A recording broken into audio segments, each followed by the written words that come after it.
Another episode of Hustle Basketball Talk. I'm joined today by professional guard Shane Gatling. Shane, thank you so much for being a part of the show. Yes, sir. Thank you for having me. Of course, man, of course. So, growing up in Baldwin, New York, what was the basketball scene like for you? And at what age did you really fall in love with the game?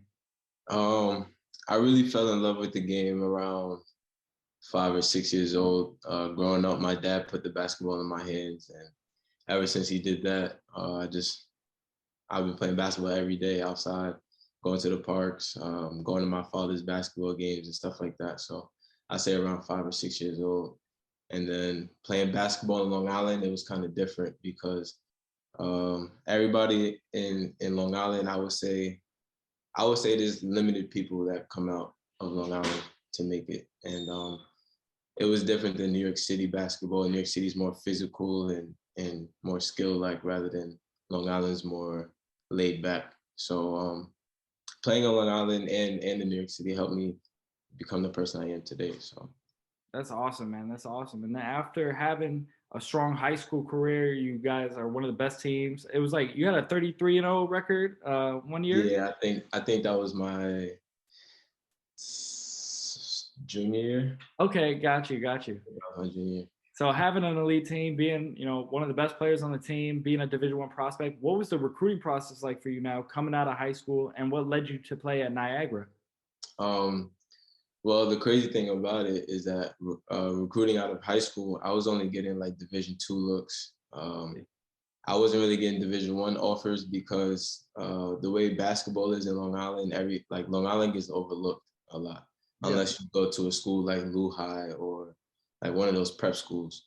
So I was playing a whole season to get like Division 2 scholarships, Yeah. and it was pretty hard for me to get Division 1 scholarships. So I played AAU basketball with the New York Jayhawks and the New York Panthers that summer to get my Division 1 scholarships.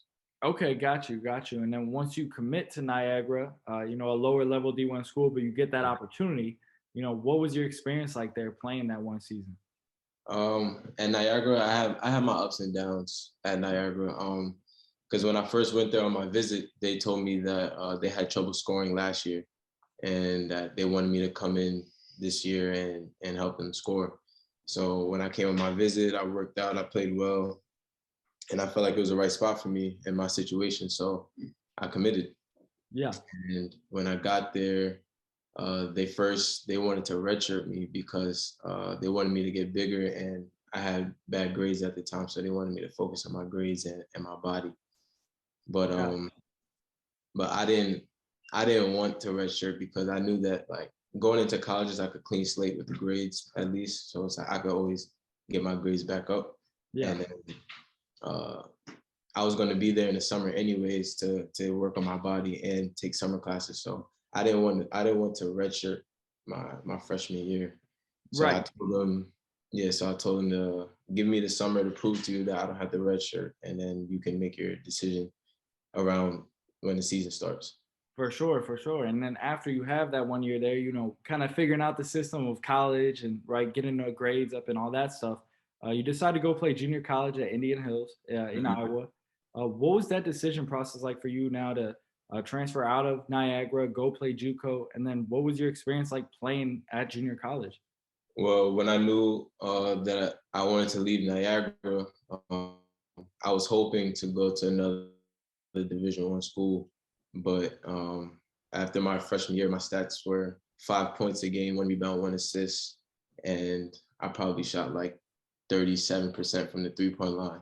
Yeah. But doing that at a low major school is not really, what I'm saying, it's not really impressive. So it was hard for me to get other Division 1 schools. So it was to a point where I was thinking about going Division 2. Gotcha. So I was taking visits. I took a visit to like Pace University, New Haven, LIU Post, and I was coming down to a decision between those three schools. But then maybe a few days after I was trying to make my decision, I think it was three junior colleges called me. It was Indian Hills called me, South Plains called me, and Howard Community College called me. Okay. And I spoke to those three schools and then did my research, and then I ended up choosing Indian Hills. Right. And how was your experience playing at junior college for one of the best programs in the nation? It was a good experience actually. We started off like the preseason. I think we started off like number 12 in the country. Okay. We had a lot of good guys from all over the country. We had some international players as well. Mhm. But I would say junior college is sort of like AAU basketball. Yeah.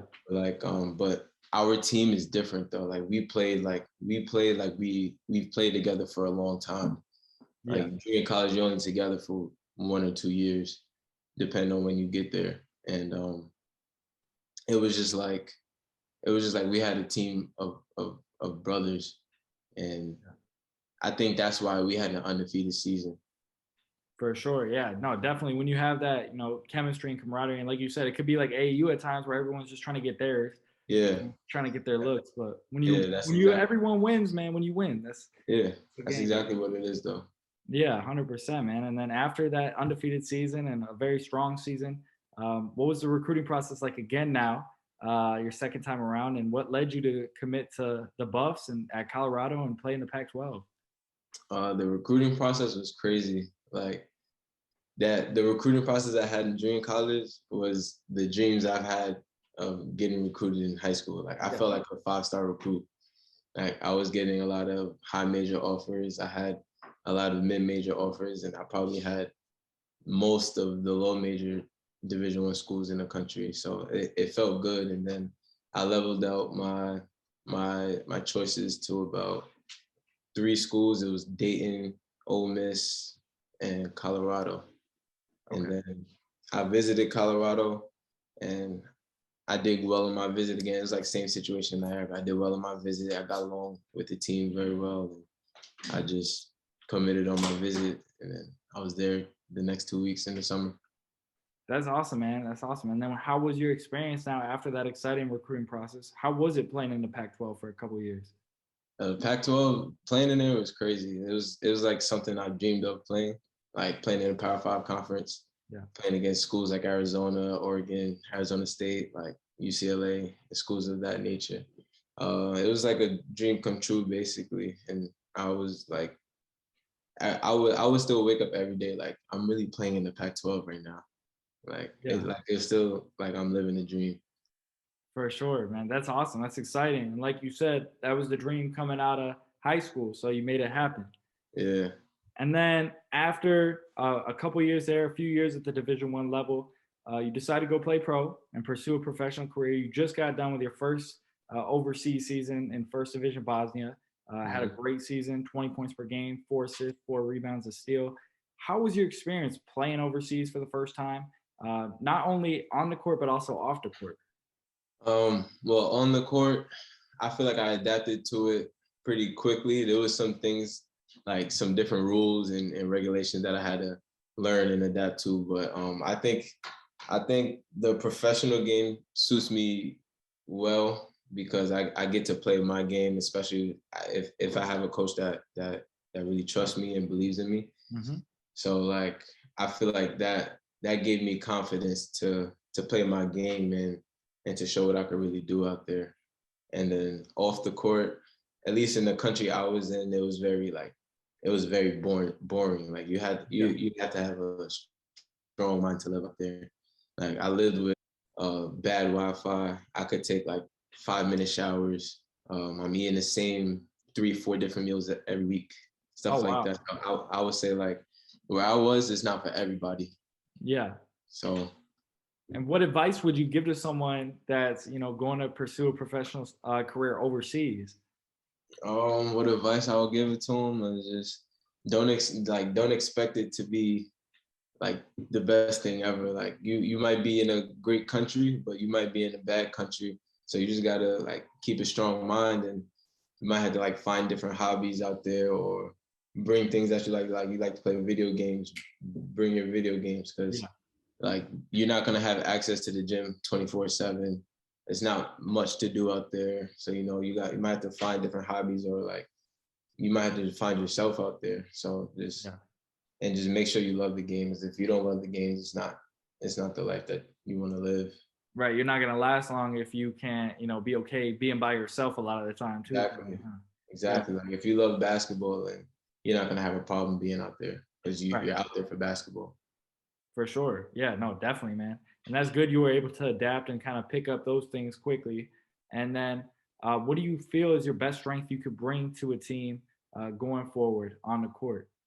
I think one of my best strengths are, well, I could definitely score. I think that's one of my best strengths. I but besides that, like I bring other things like energy. I love like even in practice, I'm just screaming, clapping, making noises, just doing whatever, and just being a leader on the court, just picking everybody up when they're down. If we're on the run, just staying level headed, keeping everybody together and stuff like that.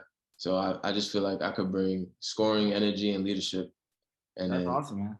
That's yeah, three things any team could use, man. yeah, and then everything else just comes with playing basketball. For sure, for sure. And it's interesting how you say, like, when you go overseas or you go pro, right? The professional game is such a different game than college. Like, you could Yeah, really kind definitely. of show your strengths and rock out a bit more than in college where it's more structured. Yeah, because like college is more, like you said, is more structured. You have to run a play every trip down the court. Yeah. You got to make 4 or 5 passes before you take a shot or something like that. Rather than in a professional game, or at least overseas in my situation, I was able to break plays off. I was able to take quote unquote professional shots, right? Like shots you wouldn't take in college. You know what I mean? You take Like I that was, shot in college, you're getting pulled out. yeah, yeah, yeah, quick, get put Yeah. out quick. But like in a professional setting, you can take those shots because like you're putting in extra hours in the gym. You're getting paid to play, so it's like you're getting paid to do what you can do at the best of your ability. You know what I mean? Right. So I feel like I feel like that was another thing that helped me uh, be a better professional basketball player than I was in college because I was able to play my games here than I was in college. For sure. And you're just not thinking as much. You're like, I'm gonna do what I do, I'm gonna do what I practice versus Yeah, you might take a shot in a game in college and coach doesn't want you to take that shot because you kind of mess with the plays. So yeah, exactly. So, and that was kind of my situation too. So, yeah, that's good, man. That's good you were able to, figure that out and really have some freedom this year to kind of show what you can do. And exactly. then going off the court now, what are your off court interests? Who are you when you're not practicing and playing in the games?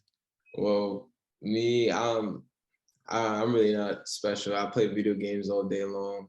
I live with my sister, so we watch TV at night whenever she gets home from work. Like we're Yeah, watching, like right now we're watching Stranger Things. We watch another show called The Challenge. Like, got you. I chill with my friends. I go to my grandmother's house and chill with my cousin. Um, I'm not really special. I just video games and just hanging out with it for real. That's good, man. That's how it's good for the soul, man. Being around your family and just relaxing, man. That's Yeah, good. I'm just relaxing. I'm more of a homebody and stay in the house. That's Nothing good, man. special. That's good.